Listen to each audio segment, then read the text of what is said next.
All right, greetings, you happily miserable accursed. It's Herle here with the most boring, most anodyne pod intro we can possibly muster, because that's the way Scott Reid likes it. Jordan Leichnitz is here. Kory Teneycke is here. Aforementioned Scott Reid is here, but we're not allowed to have any fun, not allowed to joke in the opening because Scott is critical. When was I critical? Last 2 weeks. I think you're confusing me with the YouTube account. 69 suck it. I'm not the critical. Yeah, I was gonna one. say, David, I think you're confusing Scott with the listeners. Yeah, no, Exactly. That's a good line, but I really do remember that Scott broke the wall last week and actually invoked Rosenberg. That's true. Right? That's true. But it's not. People aren't supposed to know about Rosenberg, Scott, right? People are supposed to think I write this shit and I say this shit. That's what they're supposed to think. That's how the show works, right? Yeah, and everyone's fooled, David. No, everyone, yeah.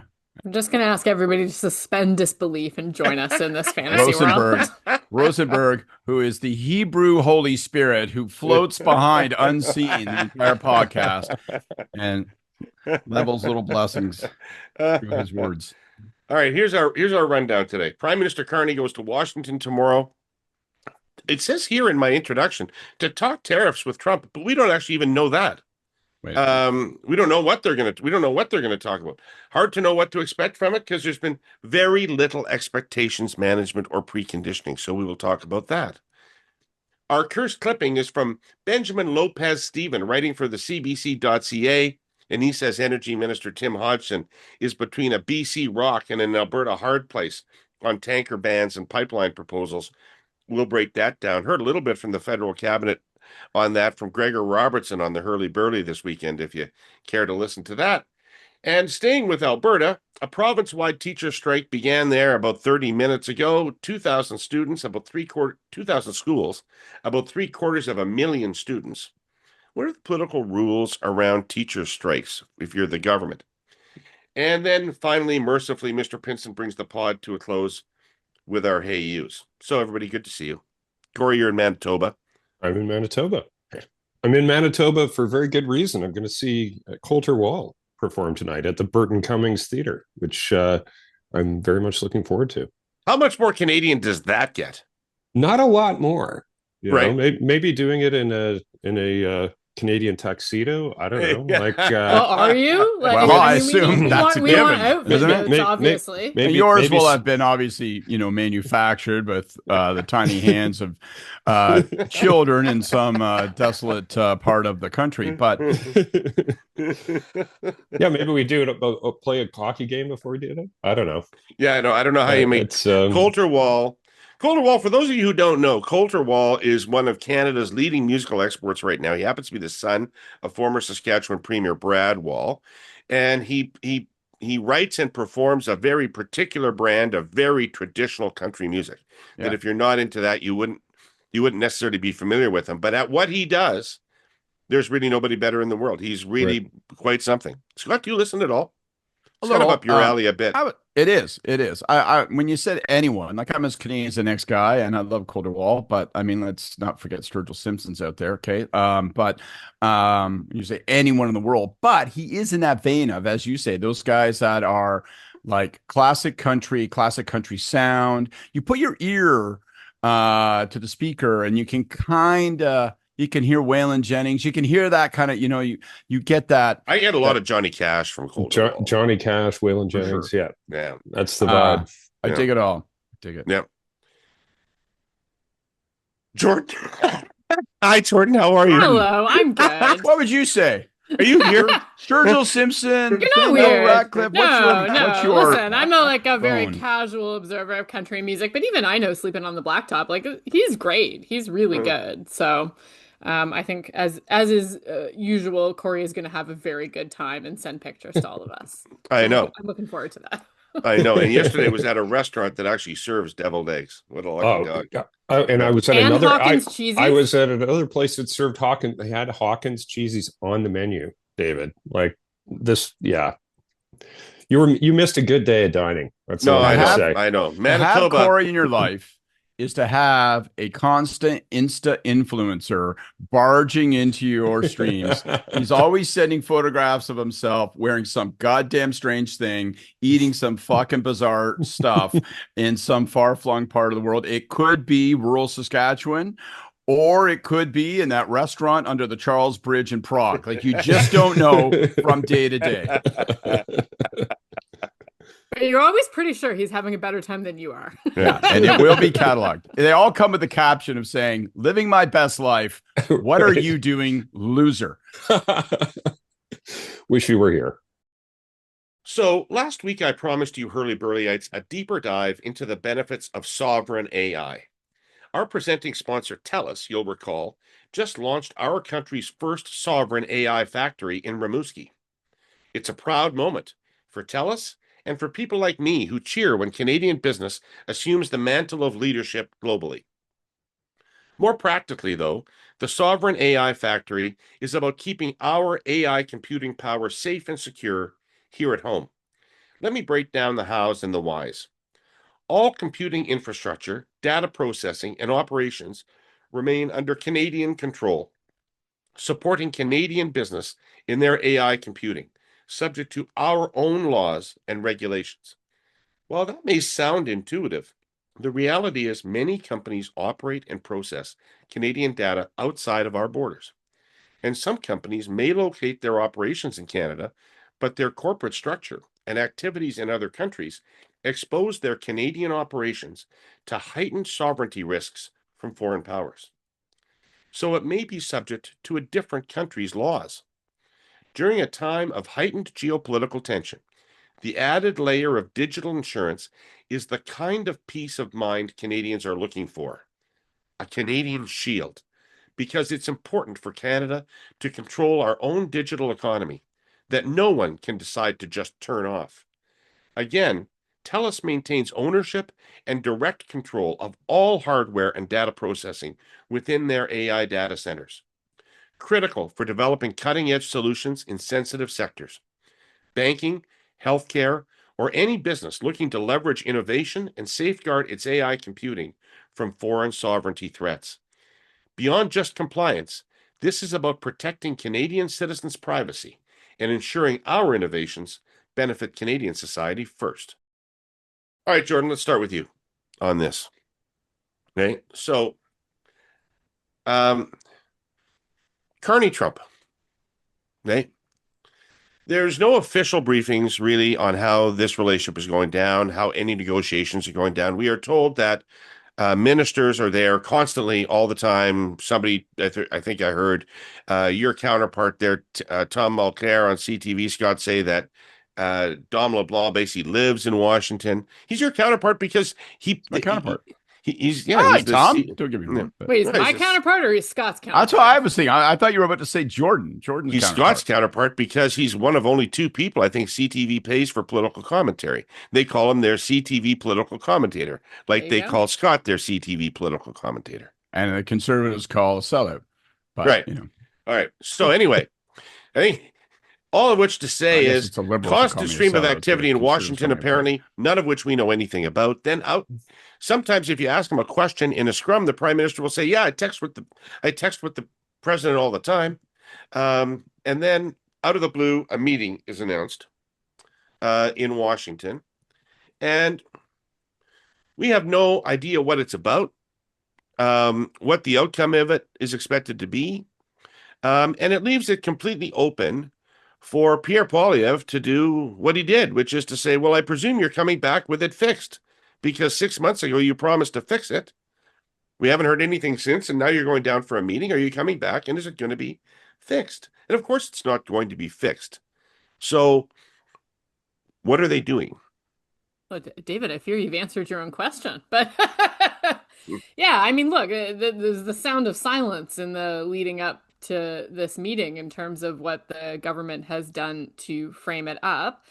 I suspect, based on what breadcrumbs are out there in the public, that they're meeting because Trump has presumably invited him down, and that there's some benefit in carrying on this conversation in person. But the problem for the prime minister is that Nothing, so, more than 6 months in, nothing has changed except we've given away leverage. We've dropped counter tariffs. We've gotten rid of the digital services tax. We've made massive commitments on defense. None of these are things that he ran on. He has set his own timelines. He set his own deadlines around reaching new agreements with the Americans that have repeatedly blown by with no progress. And not to say that it's necessarily obvious or easy that they would secure that progress. I don't think that that's the case at all. But my point is just that the expectations management in this relationship from the beginning has been very unbalanced. And Carney himself has often been the one who's been setting tests that he himself is missing. So I think that's the risk going into this meeting. Now, if you scratch a little deeper, you'll hear some people talk about expectations for this meeting around securing some sort of a side agreement on steel and aluminum tariffs. I think that that's also a very high bar. If that's the expectation that's being allowed to float out there, that's a very, very difficult thing to imagine them achieving. And worse for the government, what they're staring down is not just a continuation of the status quo, which I think it should be pointed out is working very well for Trump with respect to Canada. And that he seems to have very little push or impetus to change on his end. But the problem for Carney is that as time moves forward and we get closer to that CUSMA renegotiation, now the whole structure is in jeopardy. We could be walking into a scenario where all of the goods that are protected right now from the tariffs under that agreement come into play. So any meeting with Trump has, yes, both the potential for maybe some tangible progress, although that seems remote based on everything we know about his behavior, everything we know about the political circumstances that he believes he finds himself in, and all the evidence we have to date. Seems remote that we're going to get some tangible progress out of this. But the risk becomes that we're now getting closer to opening up the whole enchilada that's a lot more dangerous for the Canadian economy. And all of this is, of course, occurring while domestic political concerns in Canada are turning away from direct concern over Trump and to now concern with the economic fallout that's starting to hit home full force. So it's not a great setup. And then the last thing is that we tend to hear details about what's going on in their relationship as sort of asides. Like, you talked, David, about how we learned about a little bit about what they're talking about just because Carney sort of mentioned it at the end. He was asked a question at the end of an availability. Well, and we heard a couple of weeks back, we heard Trump sort of do a similar thing. Oh, yeah, Canada's been in touch about Golden Dome. They really want in, and he's back on the 51st state rhetoric. He does seem to be indulging in that again more frequently. So none of this is really a very good setup, either communications-wise for the Prime Minister, who has set no real expectations for what's going to come out of this meeting, but also practically, because at the end of this, he could go out, he could have a great meeting in front of the cameras. He could do well, I think, as he did last time when he was in Washington in that more formal portion of the meeting, only to have Trump come out the next day and contradict him because he's such a fundamentally unreliable narrator who, again, his stated purpose is to harm our country. And he seems to be continuing on that path. Yeah, absolutely. Let's pick that up with that, Scott, because if there's two people I think I know who believe in the value of preconditioning, especially bad announcements, it's you and I. And whether it's professional or personal life, we've learned these lessons thoroughly. Well, I think that we learned them personally and then applied them professionally. But honey, there's something we should talk about next week. But seriously, one of my rules in political management is no unpleasant surprises. Yeah. So why do they keep wanting to, whether it's the budget or whether it's this thing, why do they keep wanting to surprise us? Well, there's only one answer to that, and I think it's I think it's inescapable at this point because we have 6 months of evidence now. We have enough of a test sample that I think we have to be able to apply a judgment, and it's because the Prime Minister doesn't value it. If you're going to do this narrative setting And I know people like listen, especially I can imagine like the prime minister himself, like if he were to hear a report of this pod, he'd be like, fuck off. I'm actually trying to save a $2 billion a day trading relationship dealing with a crazy person who can go off like a rocket because he doesn't like where the ketchup was put on his plate. So like, can you guys shove your narrative building criticisms that come up constantly up your ass? I get that. But it matters. It matters that you're telling a story that lives and contextualizes beyond the transactional day-to-day event.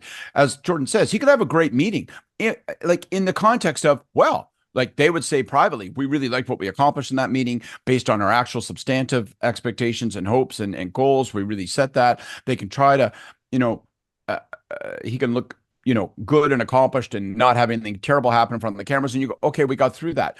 Well, did you? Like, you need to be like, what is the broader story about how all these things add up and what do they add up to? And how is that good for Canada writ large and the government in specific? And you need two things if you are the kind of wanker who did the job that Kory and I did for a prime minister, communications director. You need a boss who values it. And by values it means, okay, how are we setting this story up so that when we do tell it, it is received as intuitive and corresponding and reinforcing of something that we've established in advance by the Canadian public. You have to have a boss who invites that, who welcomes it, who expects it, who demands it. The second thing is you have to have people who are in the business of knowing how to do that and wanting to do it. And if their boss seems ambivalent and goes, listen, I'm just focused on this stuff, they have to at some point say, at the risk of getting yelled at or told that my shoes aren't shined clearly enough, I'm telling you, we've got to fucking do this. And here's what they should have done. And I know, like, I hated this kind of criticism when I was there, but literally, this is what they should have done. The day that advisory went out, it should have been accompanied by a technical briefing 90 minutes later so that there was no chance of misinterpretation. So a vacuum wasn't created for 48 to 72 hours, which, by the way, contrary to what we're saying in our intro here, they have tried to scramble in the last day or so and fill. There was evidence of them calling background officials, calling a couple of reporters on background. You see that in reports saying, you know what, don't expect much.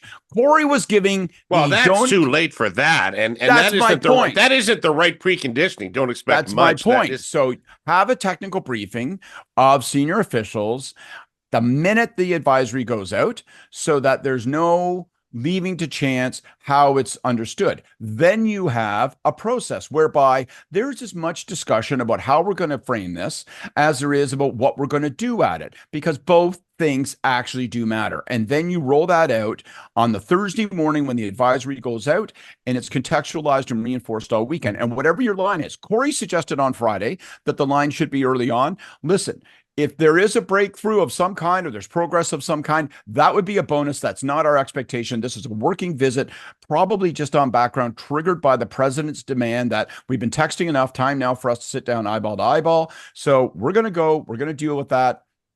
And you know what? If something happens that we can actually point to, great. If not, fine. Set expectations so low that if there's any progress on steel and aluminum, you can meet the test of it being a victory, of being a win.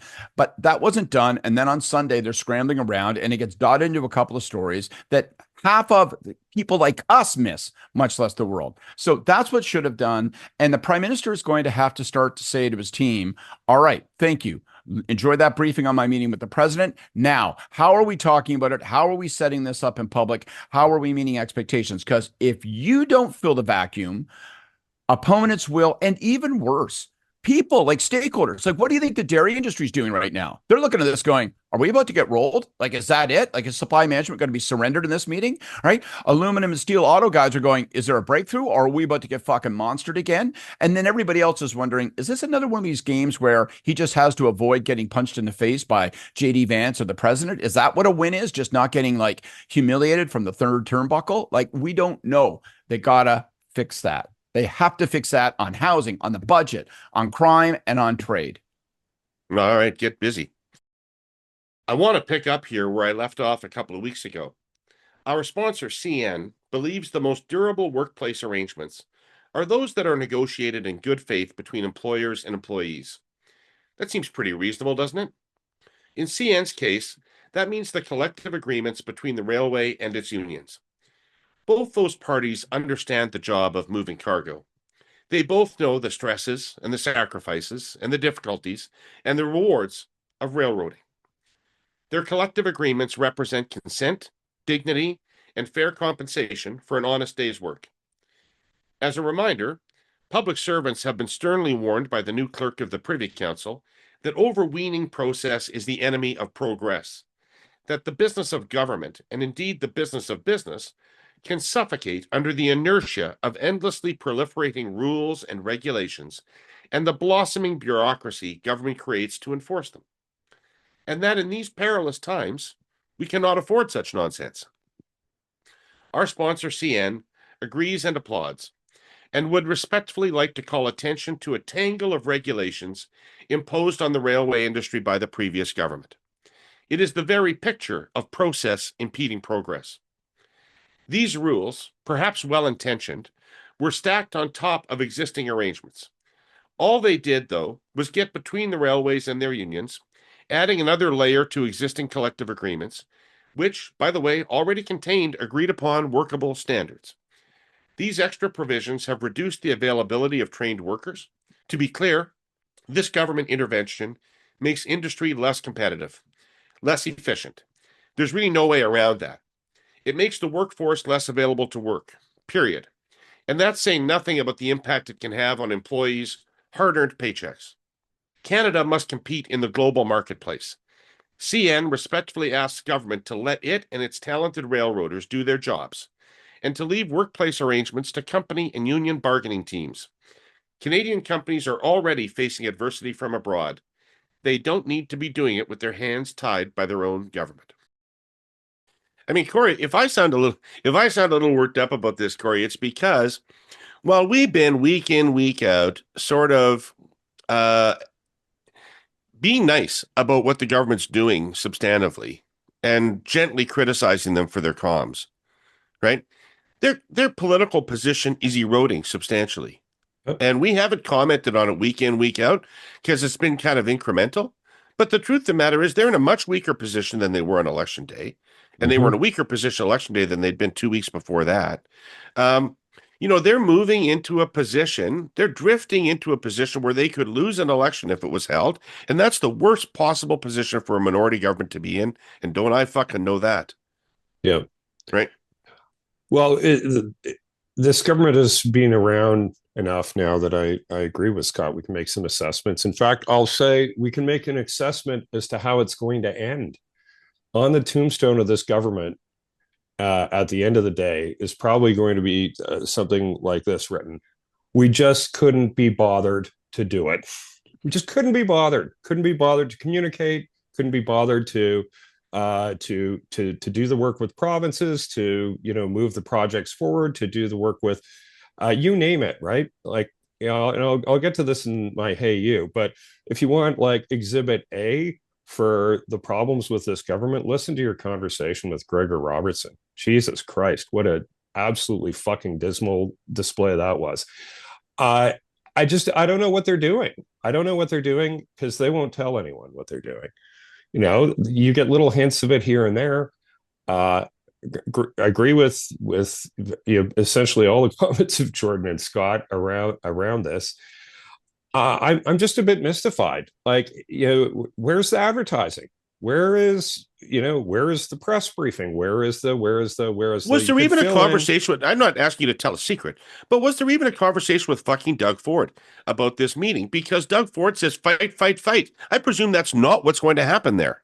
Right. Yeah, I presume it's not, but like, look, but he's filling the vacuum. Like that's what we're saying. On many things, like many people are filling the vacuum. Do you know who's filling the vacuum the most right now? It's Pierre Poilievre. Poilievre is out there filling the vacuum on a ton of this stuff. And like, I'd like to say there's an argument going on, but there isn't an argument going on. It's a version of the same thing that happened with Trudeau, which is the Conservatives will set the narrative. The Conservatives will do most of the talking. And the job of the government, or the Liberal Party in Parliament, is just to, put your back to the ropes and get the living shit kicked out of you week in and week out. That's what's happening, and we know how that ends. It's going to end the same way it ended for Trudeau. He's going to get beaten down more and more and more every week until there's not much left except a bloody scrap and some boxing shorts. You can certainly see the temptation for Carney to be running the boardroom, right? Like this is, I think Tonda McCharles wrote about this in her piece in the Star last week, but he's running this like a CEO. He talks and people execute, right? But the problem is with that, there's become a complete disconnect from the public in terms of any understanding about, number one, what they're actually doing, what's happening behind closed doors, what's going on, what is he doing on these trips, what's he doing here. A lot of heavy structure machinery of government stuff is making its way out into the public that nobody understands or cares about, but not a lot of what's actually happening behind closed doors. And number two, no effort really on the part of him, and I do think the interview with Minister Robertson is a really great example of this, no clear, cohesive effort to actually speak to what's going on in people's lives right now and to connect what the government is focused on and what they're working on with the struggles that people are having right now. Perhaps either as workers who are impacted by tariffs, as Canadians who are struggling to find a home they can afford, or any of those things like that. But this bunker mentality, this idea that if this government just does the good work behind closed doors, the results will be obvious and the benefits will be obvious to Canadian, is going to get them fucking killed. It's not obvious. Like none of it's obvious, right? Like totally. It's the little bits and pieces that you hear on the Canada-US stuff, like among other things that Trump wants Keystone XL. Okay, well, is that something that's going to be coming out of this meeting? Are we going to hear something about that? That's a big thing to just barf up into the headlines of the paper. Like I just don't think there's any of it that's deliberate. I feel like there's nobody in fucking charge, is what I feel like. I feel the opposite. I feel like Carney is very much in charge, and he doesn't value this communication. In charge, let's be more specific then. In charge of communicating, in charge of politics, in charge of campaigns, right? Like if you want to think, if you feel like, but there are people in that office who shouldn't be in charge of anything else. Well, that is kind of the purpose of the office. Like if you think you're a CEO and this is a CEO job, I got a newsflash for you. Go join the fucking private sector and be a CEO, because that's where you're going to be very fucking soon. You're a politician. You're in charge of the country. You live and die by your ability to maintain public political support. If you can't talk to voters and tell them what the fuck you're up to, get ready to find a new job, because the voters will help you do it very fucking fast. It's kind of... happily, not that often in politics, but certainly in the private sectors. I've worked for companies and organizations, and I think particularly companies, because this is a bit of a private sector mentality, a bit of a C-suite mentality. I've certainly been confronted with situations where I'll be advising people and saying, let's start to set some track out there publicly for what we're up to, right? And you can get this pushback, which is, hang on, okay, let's do the job, okay? Like if we get the thing right, then the rest of it comes together and we don't need to worry about it. And I think that's the mentality that's happening right now, possibly. That's the vibe that's being sent from the boss. And I would say two things to that. First of all, it's doubly dangerous because even if you get the thing right, there's no guarantee that if there's no preconditioning and no context setting, that you actually will get rewarded for it, that it will be seen as that, because the world exists to criticize no matter what you do. So if you're not setting tests in advance for yourself and creating context, there's no guarantee that when you get the thing by your definition right, that you will be rewarded for it. The second thing is things don't always work out. It's a complex, dynamic world. And one of the strange things that happens in politics is that because you've set context and because you've established not just what you're doing, but why you're doing it, your motivations, even if things don't work out perfectly, you can still get rewarded for the effort, the manner in which you went about it, the goals that you established. And all of that can be managed on the back end of a hell of a lot more success if you have established this. So whether you are confident you're going to get to where you want to be, or whether you're anxious that you might not, the answer remains the same. You need to be establishing context and storyline for yourself in advance, in the middle, and at the end. Always, always, always be telling. Last week in this space, I told you about industrial carbon pricing systems, Canada's most important climate policy. thanks to our sponsor, the Canadian Climate Institute. These systems aren't just the biggest driver of emissions reduction in Canada.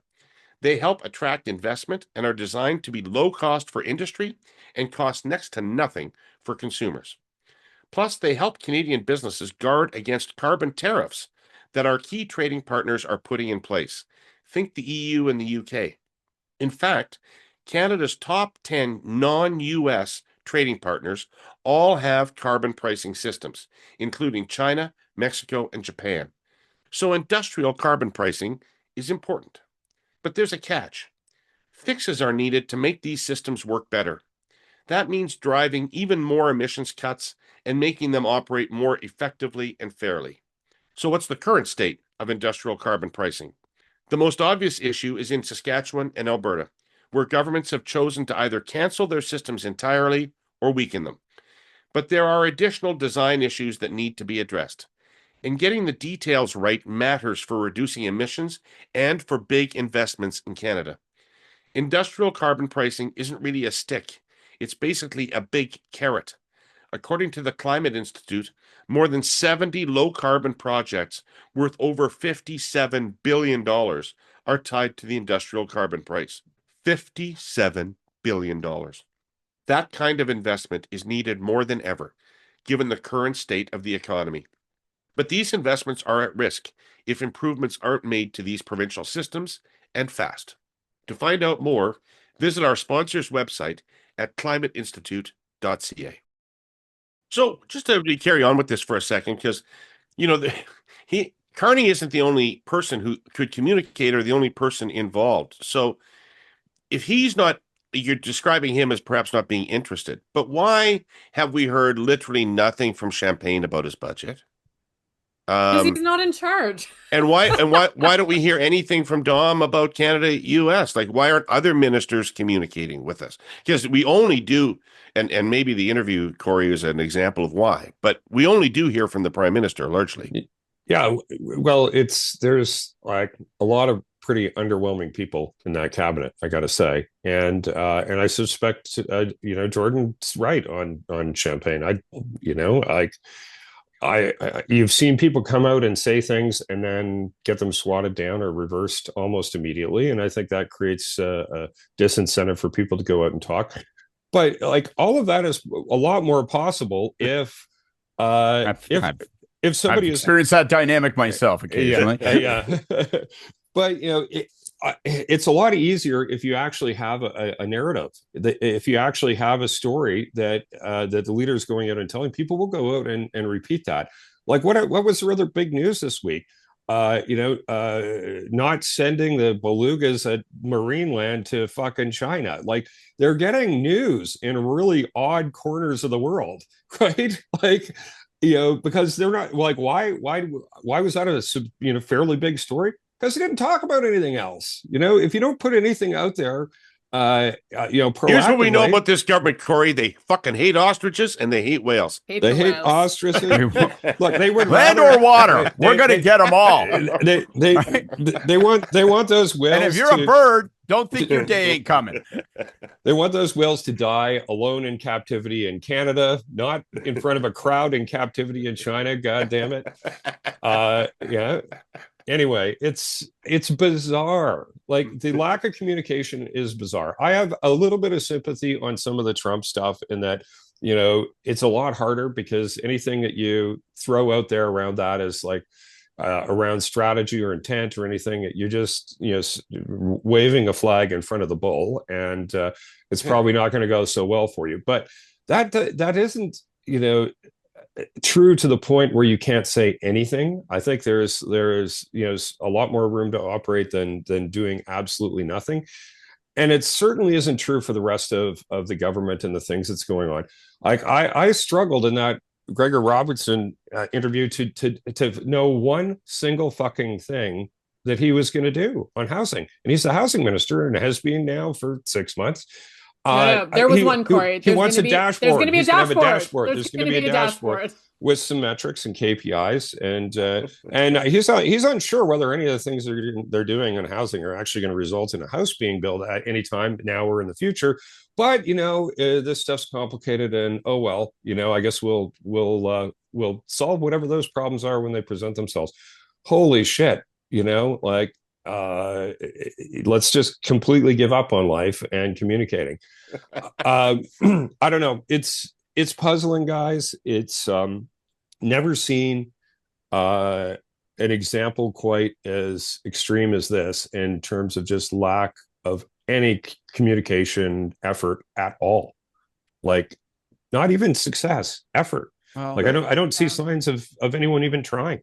I think that David was getting at something earlier with your question, and you answered it, Kory, but I just want to circle it, which is, well, why aren't other people stepping up? Why aren't other people telling a narrative? I think there's a very human dynamic to that answer, which is people will go, oh, a bunch of these ministers from Trudeau, a bunch of the establishment from Trudeau. It's just same old car with a new coat of paint. It ain't. Right. This is a different government, and the boss is a different boss. And I think a bunch of these people, as a consequence of what we're talking about, and I think if we were on the inside and we were sitting in on private meetings, we would feel this even more acutely. I think people feel intimidated, not necessarily because Mark Carney is pounding the piss out of people and is mean or cutting, but I think that people, I mean, the things that attracted us to the guy is his focus on the agenda. It starts at 8. We end at 8:30. I'm not fucking around. Let's go. Don't waste my time with words that don't matter and actions that don't result in outcomes. And so I think that creates a bit of chill on people where they're like, I don't want to set a wrong foot. Right. And under Trudeau, I could set a wrong foot. Maybe nobody noticed. Right. But if it wasn't an attack on the prime minister's office, then it wasn't really a wrong foot that people cared that much about. Whereas I think there's a different dynamic here. And then, of course, that means that people don't venture out. And John Fraser. Right. And you don't get the big, like, you also are not getting a telegraph. Like, there's issues burning out there that nobody's talking about. So you're not getting a telegraph storyline. And so what happens is, if you don't get the telegraph storyline, the prudent, wise minister says, well, I'm not going to rush into the breach and make it up for fear that what I'm making up is wrong, and will either create a mistake that will limit my career or will be unwelcome from the prime minister.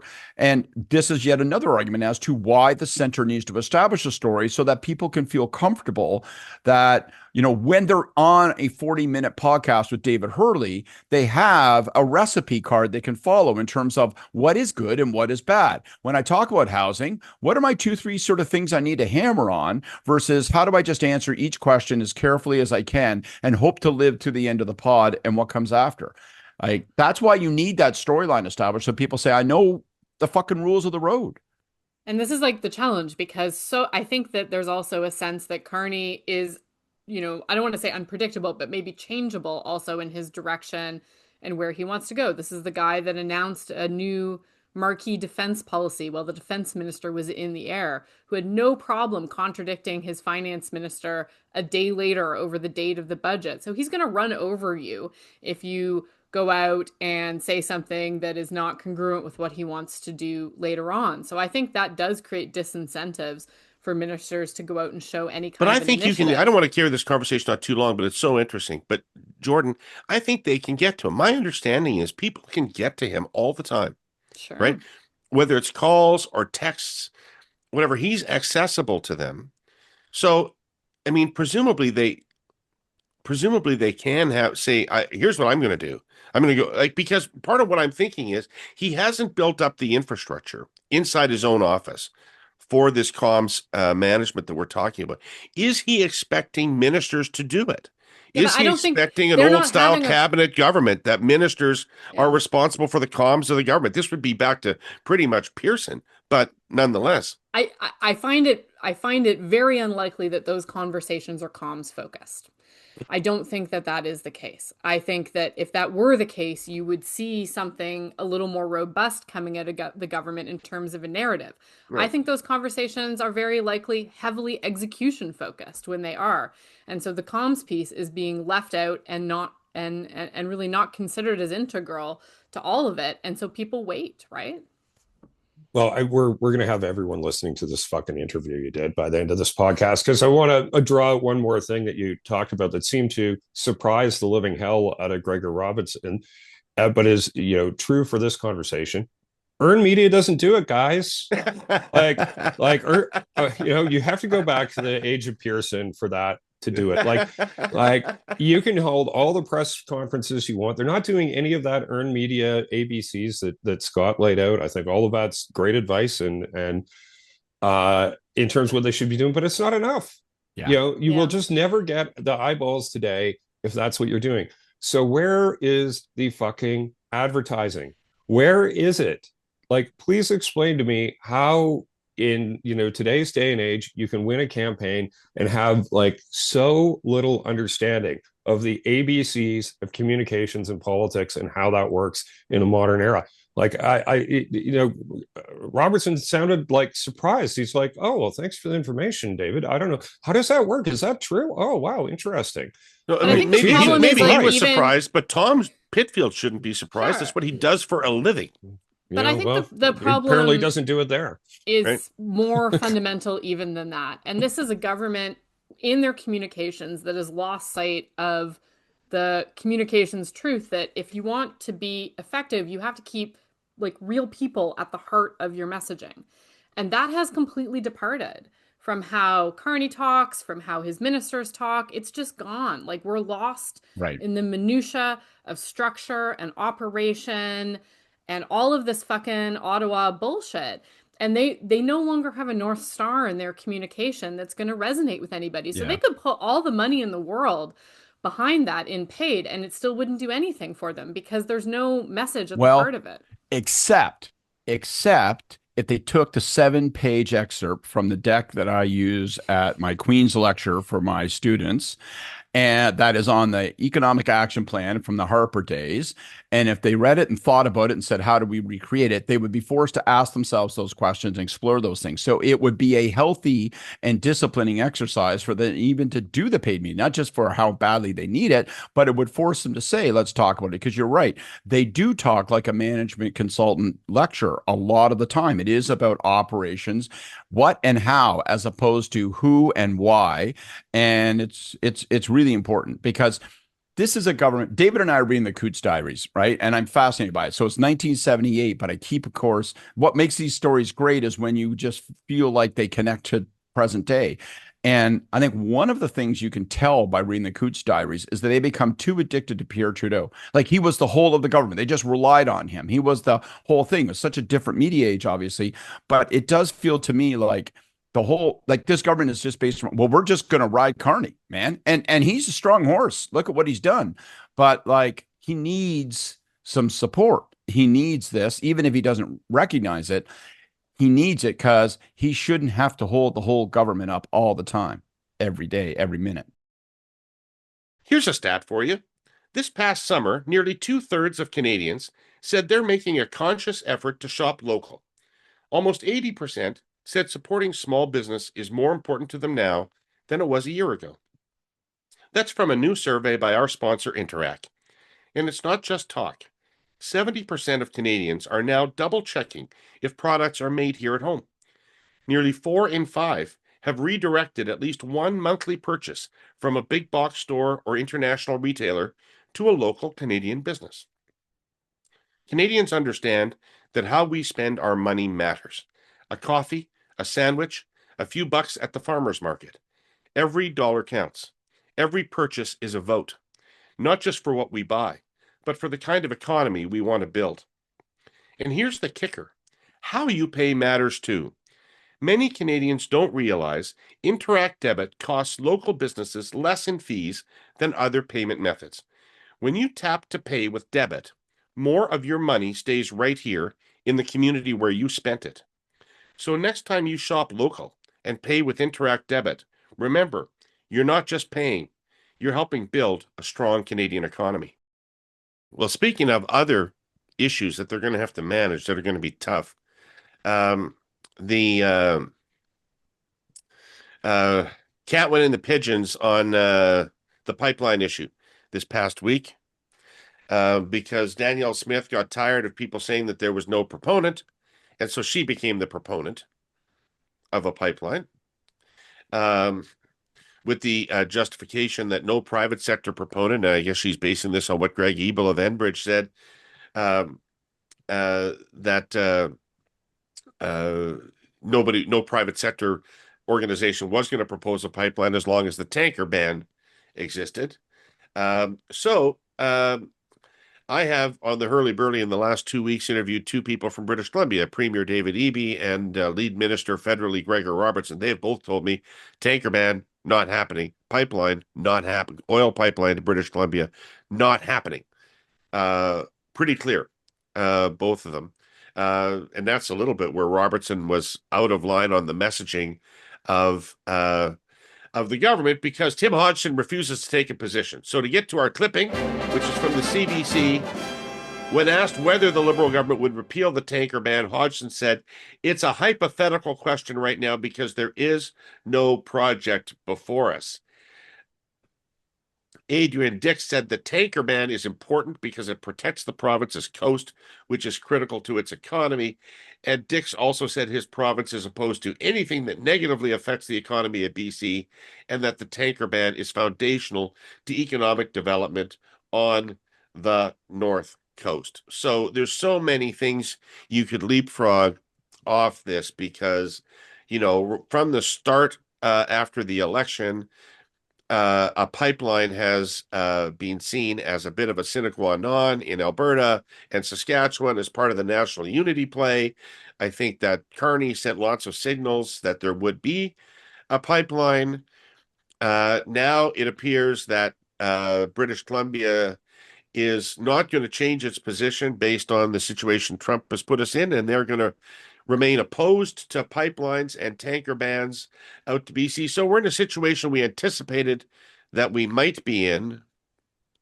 And Kory, you spend more time in the West than any of us. How's this going to, the Liberals have a ton of seats in British Columbia now.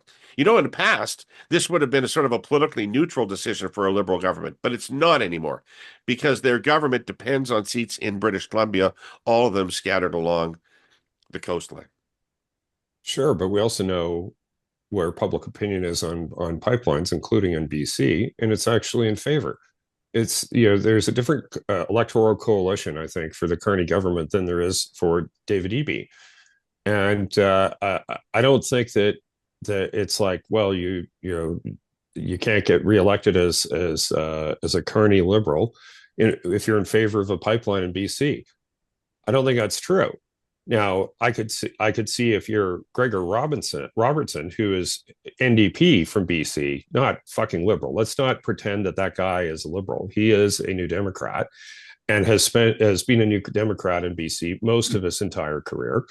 And it's okay. The Liberals can have him. It's fine. Said with Jordan right here. You're like the word NDP there, Jordan. is just You're not fighting hard to pull him I'm good. Well, but like he's not a part. All yours now. Like whose fucking idea was it to bring that retread lefty piece of shit into the Carney government? Like he does not fit. He does not fit. He does not fit. He does not fit.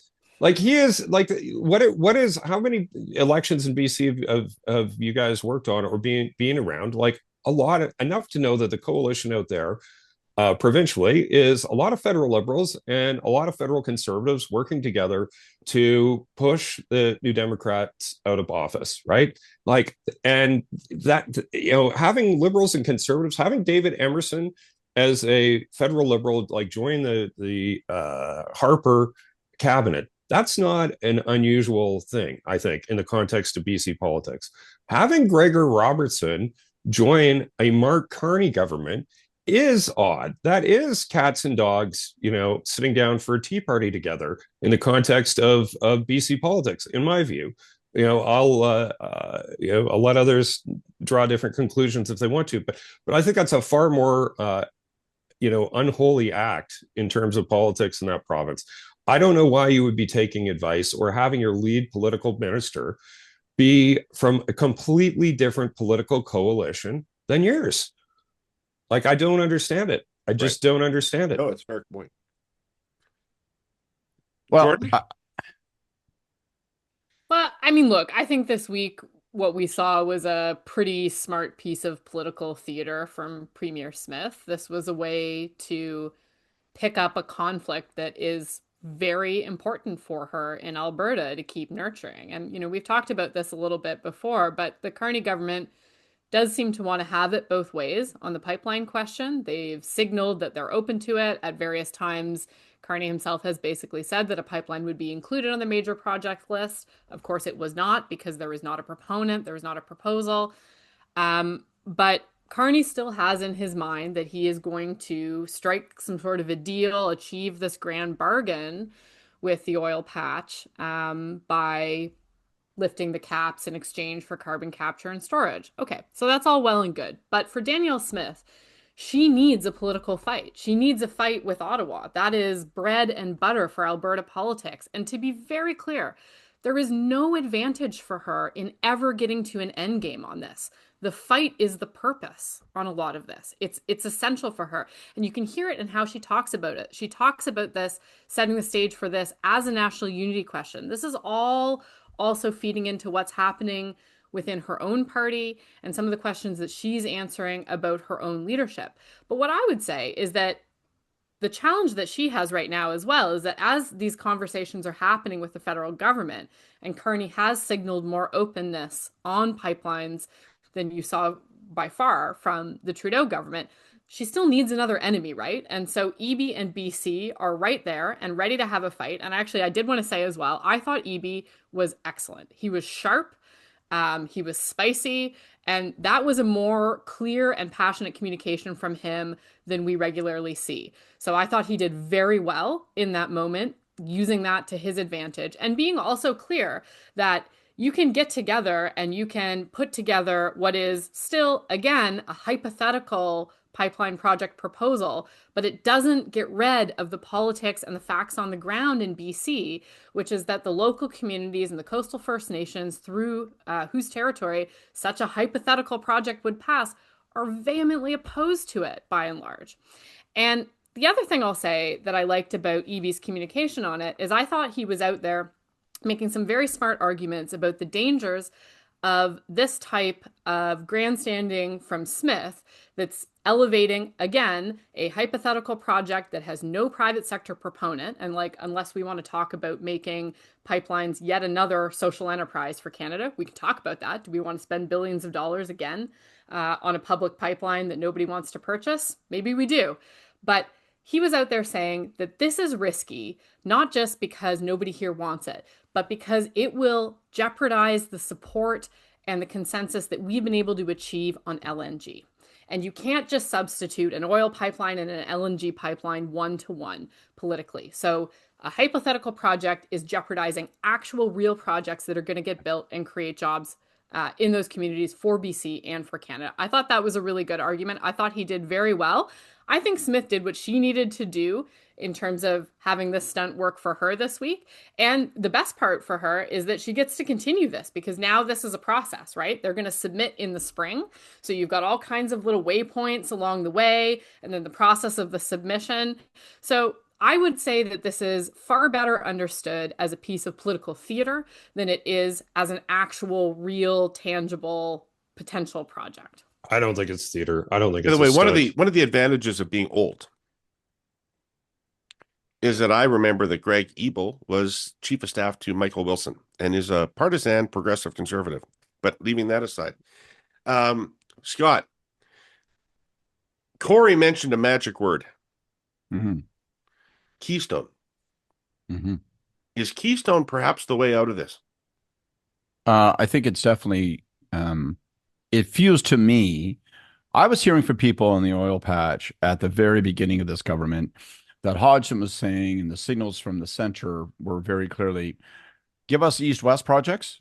Don't be coming forward with north-south. Like, that's not in play because we don't want to make ourselves more reliant on the politically undependable and unpredictable U.S. situation. So we don't want more line 5 knife to our throat. So like, what, give us, I think now maybe the political calculus has had to shift. Either part of this meeting notionally, and I'm just making shit up, but part of this meeting in Washington is because Trump has decided now that he has a want, and that maybe Keystone, I think you hinted at this or someone did, maybe that's partly on the list. Secondly, it may be a workaround so that you have an oil pipeline play where there's further involvement. So it could be a dimension of it. There could be more going on beneath the surface than we were aware of. We'll have to wait and see. I would like to say to the very specific idea of this collision between Alberta, BC, and the awkward umpiring place in which it puts Carney. A couple things. First, I just want to call out that I really think that Smith was incredibly effective with this move last week. I think it's incredibly effective politics for her. I think it's incredibly effective communications. I think it's equally destructive. I think by labeling it before it even begins as a test of quote unquote whether or not Canada works, it just drives me around the bend. I recognize how effective it is. And so my immediate answer, when you're thinking about balancing interests, and you've now got seats, David, and you feel from those interviews some hint of how galvanized opinion is in British Columbia, and you got to judge all that. To me, Tim Hodgson's line is, it's a waiting line. Like it's a holding line, you know? So look, we don't have a specific proposal. So he's just trying to, you know, he doesn't want to advance the story. That's smart, shrewd, immediate term politics. The prime minister is going to have to advance this line very soon.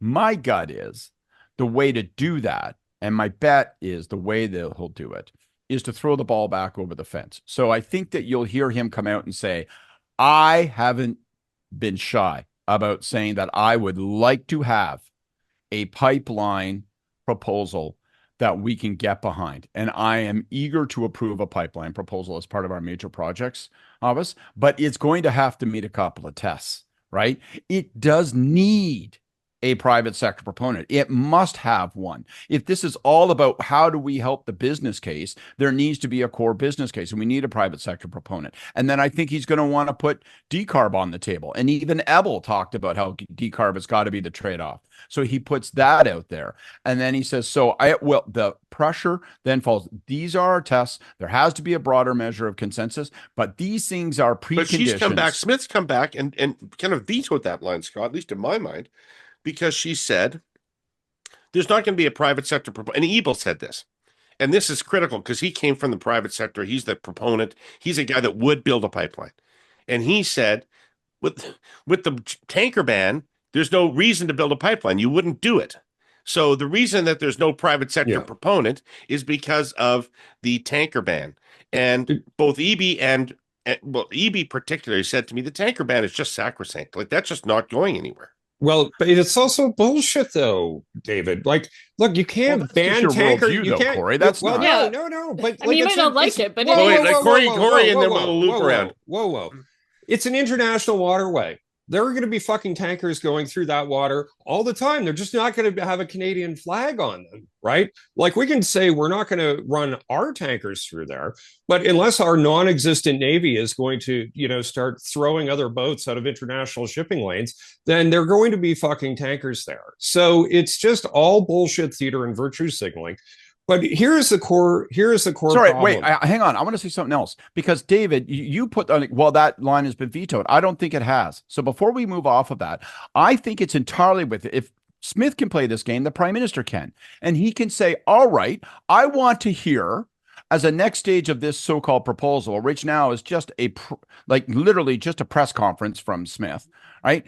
If the tanker ban were to be relieved or removed, who would the private sector plans? So give me that. If she's going to play what if, we play what if. Who would the private sector proponents be, and what would their business case be? Give it to me. And if you can't give it to me, or is there no underlying business case? Put pressure on the other side. Don't just accept that you're the wall against that they throw a ball against. This is all so much more Trudeau era horseshit, which is Like, we're going to make sure that nothing happens on resource development and pipelines, etc., because we're going to create conditions in which that can never occur. And the whole thing is just who gets to be blamed for it, right? You've got to pick a horse and ride it. Like, if you're going to listen that's to the essence of Smith's proposal, to appoint blame prior to it. It's a testament of whole thing's constructed as a she wants blame game. She wants a pipeline. And if you're to listen to Carney 4 days out of 5, he wants a pipeline. If you're to listen to Stephen Guilbeault or Gregor Robertson, they don't want a pipeline, right? So here's the fundamental contradiction, and you could use many other examples of many other governments where they've torn themselves apart on issues. The Jason Kenney government on COVID. There are different examples of this. You can't have part of your cabinet going in a direction that's diametrically opposed to the first minister and other parts of the cabinet, or you will tear your government in half. They have to decide whether they want to actually have these things occur and take ownership of that direction. And that means, if you're listening to Carney, you're going to be pro pipeline, and you got to jettison the people who are anti. If you want to get there. Kory, are they going to tear themselves apart over a hypothetical project that doesn't exist? They're tearing themselves apart over it now. Turn it from analysis They're tearing themselves to action. apart now. Turn it from analysis to action. Today, the Prime Minister is meeting with Smith before he goes to Washington.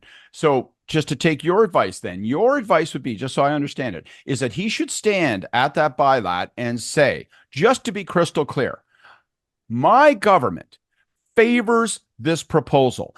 And if the barrier to it attracting a private sector proponent and real momentum is the BC tanker ban, that I am telling you as Prime Minister of the country, I stand square against it and will do everything in my power to deny it. That would be your advice? That is the way to play this? No. Wait, can I jump in here for a second? Because we talked about how they don't care about comms or politics. They only care about substance. So here's my little understanding of substance. My understanding is that the Trans Mountain Pipeline has increased Canada's GDP because it allows us to extract more money. So this is a problem Keystone would not fix, which is we're captive to what the Americans will pay us. Right. And Trans Mountain allowed us to get the world price for oil or closer to it than what the Americans pay us. And that had apparently a measurable impact on our GDP. So in the circumstance that we're in, why wouldn't we want another measurable impact on our GDP? 100%. Is that not also fully consistent with the idea that we need to do things that strengthen our economy and our trade with places that are not the United States of America? Look, there is. But we know what Hodgson's answer is to that. It's called Churchill, Manitoba. It's also but that's not where the oil's going, right? Of this. But it's something, Jordan. But it's also the project that is most hypothetical and furthest away from actual implementation. That's not true. That's just not true. That is not true. That is not true. It is also a project that faces, political hurdles. I didn't get a resolution. I think when we get down to it's true, it's not true, it's true, it's not true. It faces legal hurdles. Okay, but all right. So, but here, if you want my actual advice, though, Scott, you're like, what's your advice? What's your advice? What's your advice? Yeah. Decide which direction you want to go in, and jettison the ministers that are going in the opposite fucking direction. How about today that? at the press conference with Smith, he's going to say I fired Gregor Robertson and anybody else who says something bad about oil at any. Come on. Okay. Well, make it an absurd comment by saying you're going to do it this afternoon. How do you execute it? No, but I'm asking. How would you execute against? Come on, you're all agreeing with what we started with. They don't have a fucking narrative. They don't have without a narrative. You don't know what fits and what doesn't fit. Well, but you've got people talking out of on two different narratives that are diametrically opposed, and that is unfucking sustainable. Also take the bait on Smith's terms, right? This is something that is beneficial politically for her. The government federally needs to chart their own political path on this stuff and have their own answers, and that's what's missing. Gordon Pinson, please, if we've ever needed you. Ladies and gentlemen, please return to your seats. The Hey Yous are about to begin. All right. Who's got a Hey You? Not me. I've already done it. Like I've given my whole Hey You away. Do it. Do it. Summarize it. Go, Summarize it. Wait, down into one it's another little. Is this another? You're going to lean out of the car window with a bat and swing at Gregor Robertson as a post box? Basically, yeah. Now, Gregor Robertson, you're in the wrong fucking party, and if you don't realize that, then your boss should, and you need to go away. All right, Jordan. Well, I am going to use my spot this week for a little moment to remember somebody who was very important politically, but locally in Ottawa. We talk a lot about people who are on the national stage, but I wanted to take a moment to recognize somebody who was a giant in the NDP world locally here, a woman by the name of Paulette Dozois. So she passed away this past week after a long battle with cancer. And anybody who has walked into an NDP campaign in Ottawa, really at any point over the last 50 years, probably met Paulette. She was herself a veritable library of organizing knowledge. She was phenomenal. She was also not just a partisan volunteer. She was a huge community volunteer. She was an AA sponsor. She was a lead archivist at Library and Archives. She was one of those people who did so much in her life, and she was a proud New Democrat, but she was always somebody also who worked very well with our elected representatives, regardless of where they came from. And I want to talk about Paulette because, well, I know that nobody else, no other riding association or party across the country, they don't exactly have Paulette because Paulette was one of a kind. But there are a lot of Paulettes all across the country who make politics work and who do it in a way where they don't really ever get that kind of recognition. But our whole system wouldn't work without them. So I'm taking some time this week to remember Paulette. I'm gonna miss her. I'm gonna miss her spicy comments. I'm gonna miss all of her advice. And so that's my Hey You this week. I'm sorry for the loss of your friend. Yeah. And a shout out to all those hardworking local organizers. Excellent. All right, Scott, I bet you don't have anything that can match that emotional hit. I don't think so. I don't really have that gear. That requires empathy, concern, and reflection on the contributions of others, not something that bothers my mind often. It has nothing to do with me. So why would it be interesting? Great though it was, Jordan. My Hey You is to Jason Jacques. I have a dual actual one because it picks up on what we're saying. It's both to Jason Jacques, the parliamentary budget officer, and to the government and to this broader question of the Prime Minister's office's question of preconditioning. Now thinking about the budget. So Jacques comes out and says before parliamentary committee a few days ago, listen, this situation with the deficit and public spending is gone bananas. And he projects a deficit of not $62 billion, but $68.5 billion for this fiscal year. He says that this takes us to a place where it's dangerously close to being unsustainable. Actually, Kevin Page on Bashy's show then slapped him, the former parliamentary budget officer, and said that is an irresponsible assignment. It is actually not justified by those numbers. You would not characterize that in any way, shape, or form. So it'd be fun to watch a little back and forth with them. I think Page is nothing's more fun than dueling parliamentary budget officers, Scott. You want to talk like a lot of people like to spend their whole weekend Kevin doing Page this. for the win. UFC undercard, right? It's kind of it's very. I'm not saying this is what you. I mean, are you even midnight, in this town? But I want to see Kevin these guys Page has like turned on you, like stripped down to the waist, and they're just bare knuckling it. But my point is this, and my Hey You to Jacques, it really flips into the government, which is I don't think if I was the government, that was the worst part about what he said, labeling it unsustainable. I think the worst part is that I'm not convinced that the mark that he says is unsustainable of 68.5 billion is actually going to be the number. I think the government's deficit number is going to be north of that. So when we talk about preconditioning, well, here's your next 4-alarm fire. If 68.5 billion puts us on an unsustainable, treacherous path, how are you going to message 85 or 90 or whatever the Christ the number is if I'm right and it's north of 68?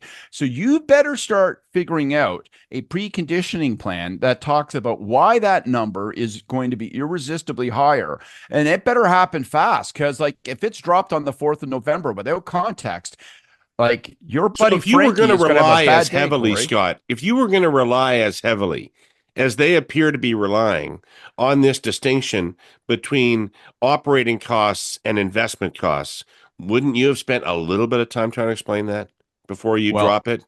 Like, I mean, big time. They may think they've That's talked gonna about have it. to be what Nobody they in do. Canada has heard about this. Nobody understands it.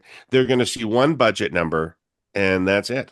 Well, And this it's is the worst of all problem. worlds, It's like 'cause you're gonna saying get the halfway austerity and that deficit number. right. So halfway through the baseball game, I'm going to say, do not score this thing on runs.